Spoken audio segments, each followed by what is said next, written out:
put 2 out of the 3 in. So the big one over there is the bottom main floor heat pump. He says it is not cooling, so we need to find out why. Let's take a couple toys in there and look at it. Okay. Well, I can see right now this thing's had water management problems. I can see that black piece right there that is supposed to be switched over to put right here for right discharge. Tell you what, you know, if you just about have to do everything yourself to get it done right. You have to stay right behind your guys. It's impossible. And that fuse is blown. So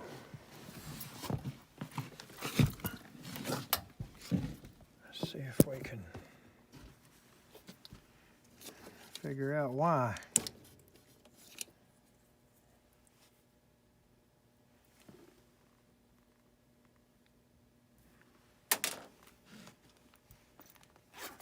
All right.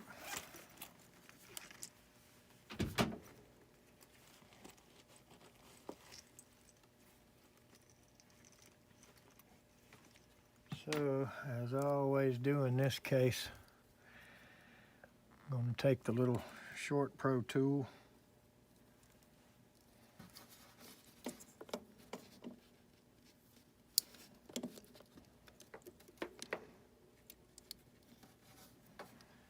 Stick it on here first. Oops. Well, the fan started coming on.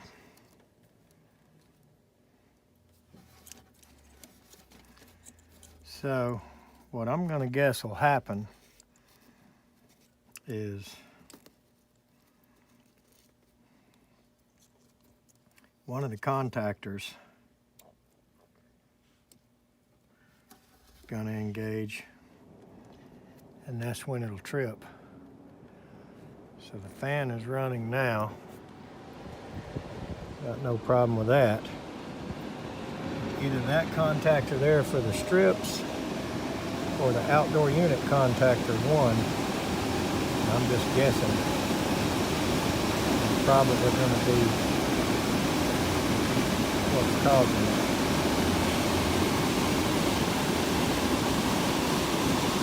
Sometimes the fuse will blow for seemingly no reason, but that's not usually the case. There's usually going to be a reason for it. And that's just what I'm guessing it's going to be. It's usually that one. I don't know why. They're both cheap Chinese-made contactors. Looks like that winding is rough. Yep. Okay. So, one quick way we can find that out, it may have been the outdoor contactor. But what we can do,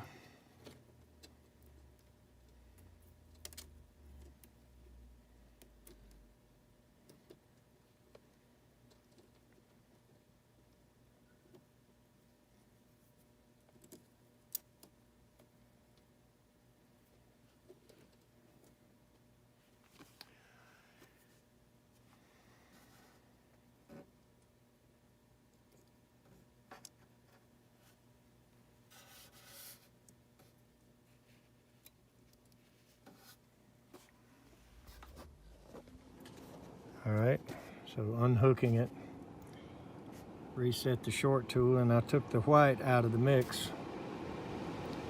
So that contactor will not engage. I've got it in the heat mode and it's far enough behind, even though this was actually a no cooling call during the day, and then last night it got cool enough in the house that he said I tried the heat and the heat didn't work either. So if we give this a minute to see if we get the outdoor unit or not, this line will get hot.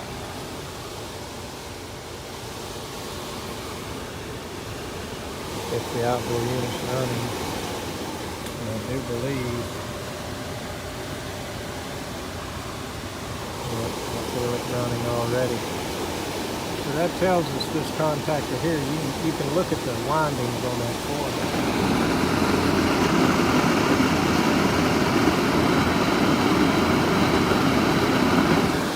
I don't know if that looks normal or not, but it doesn't look good.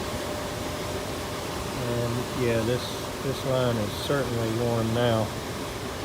So the heat pump is definitely running outside.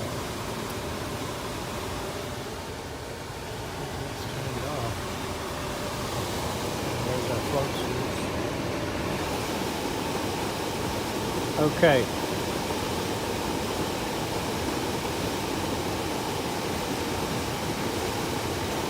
So all we got to do is replace this contactor,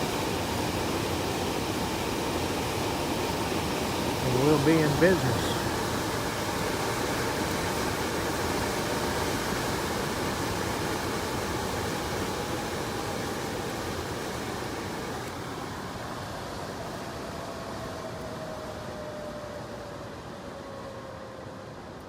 If you don't have one of these, get one, they're way cool.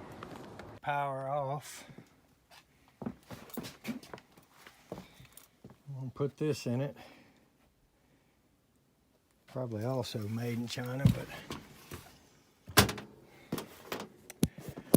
hopefully it'll be a little bit better.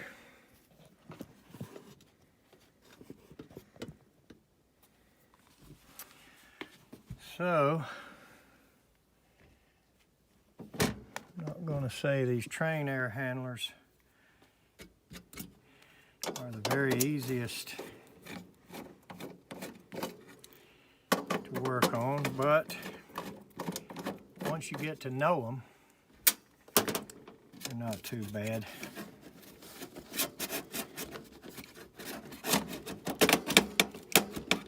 Get out, there we go.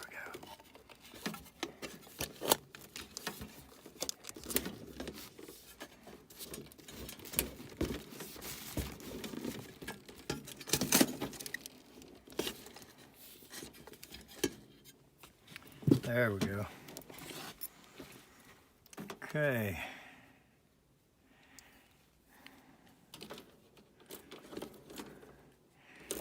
Looks like the old air handler had two power sources. So we just dead-ended that one, the extra one. All right. Bunch of black and red wires. Boy, this is only 10 kW. Sure does have a lot of wires.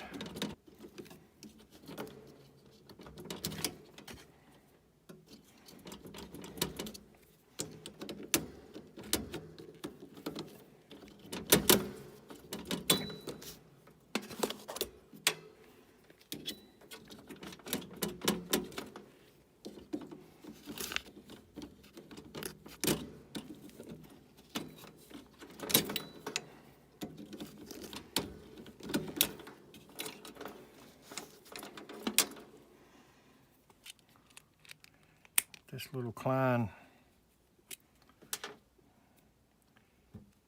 27N1 or whatever it is, ratcheting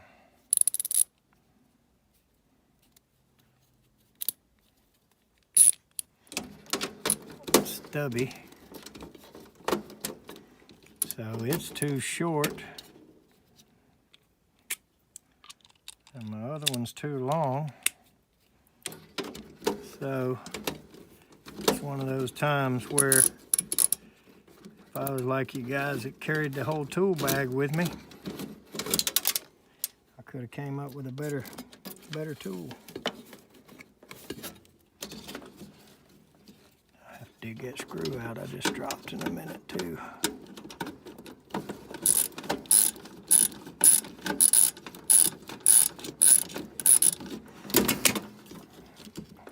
Dang, I'm dropping everything today.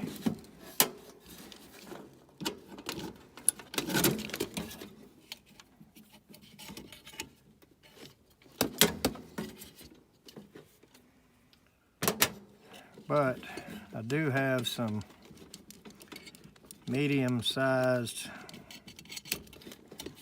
nut drivers, length, you know. And then I've got some standard ones and some longer ones.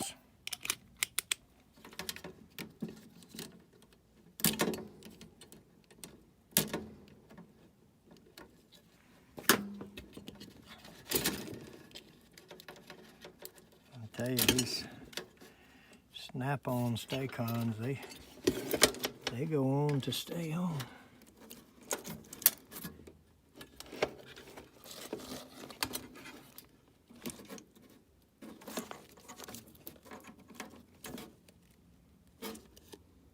I know that screw, there it is, went down there.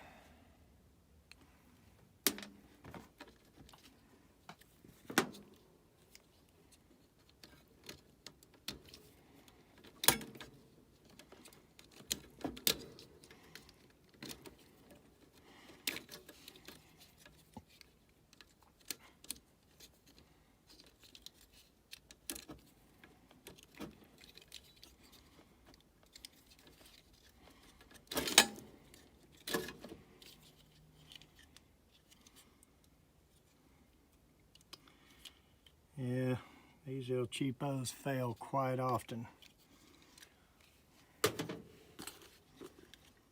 So,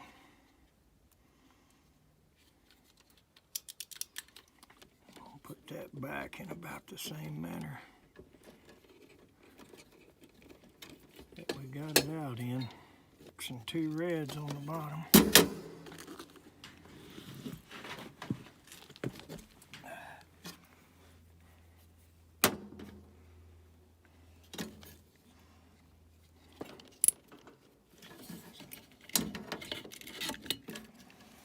So this thing here, the only bad thing about it, it ain't magnetic. So it's a neat little ratcheting deal, but you know, we all get used to our magnetic tools, and then when one of them is not, it just makes us want to throw it.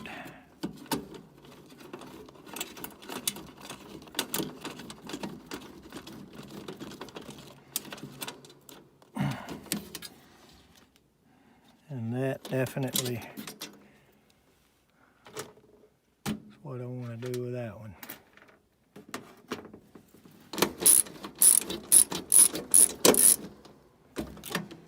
Okay.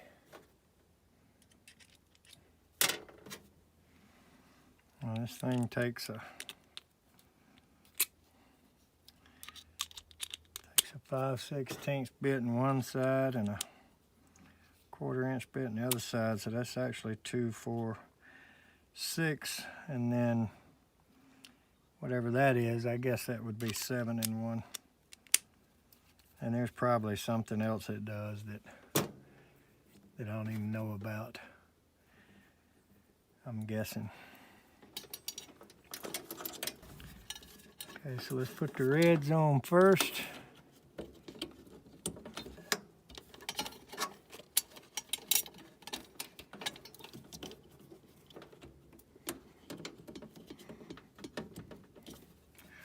And the blacks go here.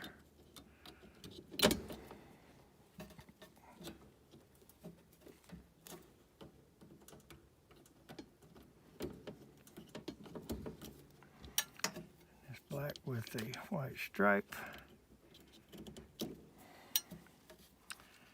Then the 2 whites. Okay.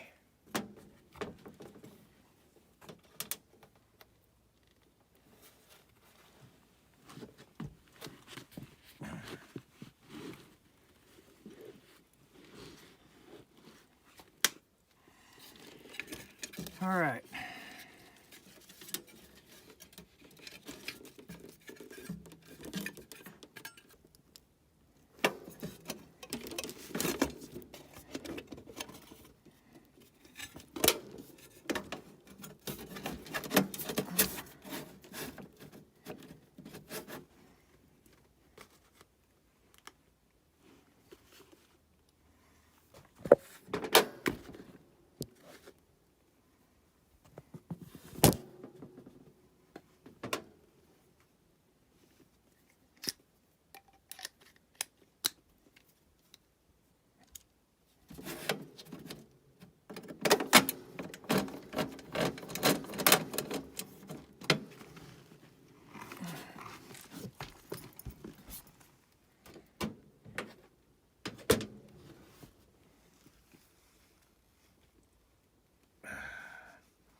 Must have dropped that screw too.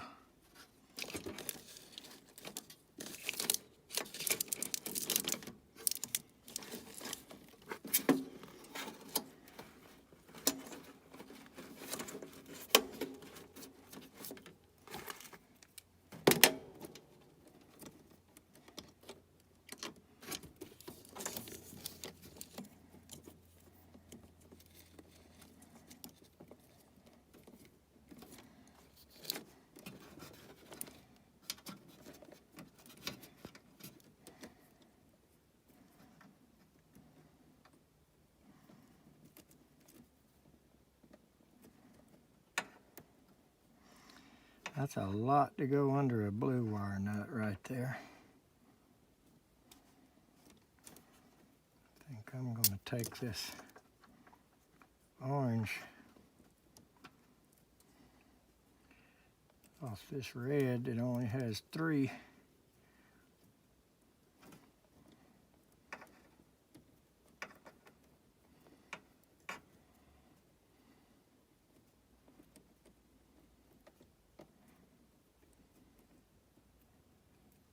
Use this orange one to get these whites.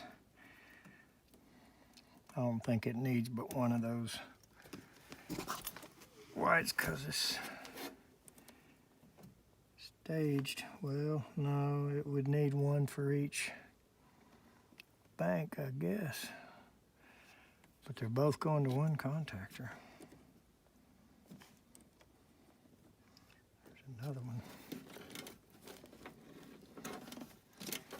Okay, and always reach under here and feel these bottom high voltage wires that go to the contactor. Because when you're fighting with this big bracket here, a lot of times they like to come loose. And I've got this extra high voltage wire here that we just didn't want to pull out of the breaker. Should have just taken it all the way out, but they're both going into the air handler, so we just capped it off. Let's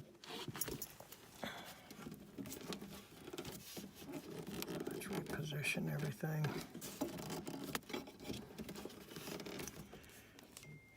Where it's in good shape. Now we'll put the door back on and flip the breaker. All right, so I didn't want to risk being too confident, so I went ahead and turned it back on. The contactor is in. I heard it click. The blower's running, and the fuse is not blowing. So now we can put the door back on. All right, she's running.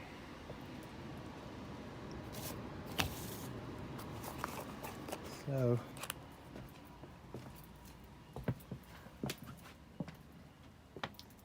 get out of here. Neat little Coleman lantern.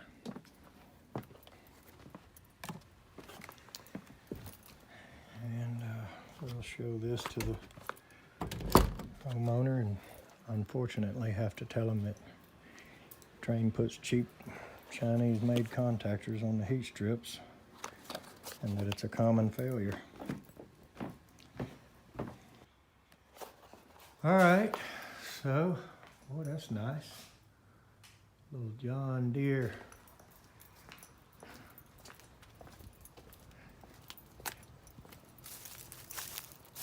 Looks like the fence is gonna be pretty nice too once they get it up. So, he said